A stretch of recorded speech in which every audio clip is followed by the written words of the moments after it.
So this is why your Audi brake job has to be done by a specialist.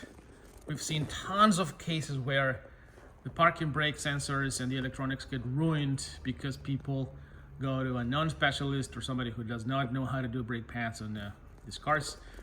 It's really important to use a high-level scanner to retract the calipers before you replace the pad. So here you can see that our scanner is able to open the rear brake calipers, prepare to replace brake pad. This cannot be done manually, has to be done with the scanner, high-level scanner or the Audi computer. And then once you're done with that, you close it again to do it properly. You see in there the indications on the scanner. It's an Audi, this is an Audi all-road. We are partial to Zimmerman. You can hear the caliper retracting in there. Crucial step or you're gonna ruin the electronics. We're partial to Zimmerman rotors. They have a special, specific Audi, specific BMW also. Part number, these are German. They are extremely high quality.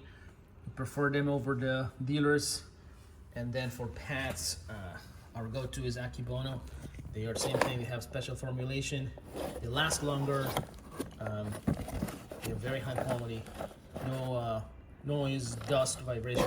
They are great quality products, and they are less expensive than the dealer. So they typically whack over $1,000 per axle. We can do it for a lot less, and in the right way.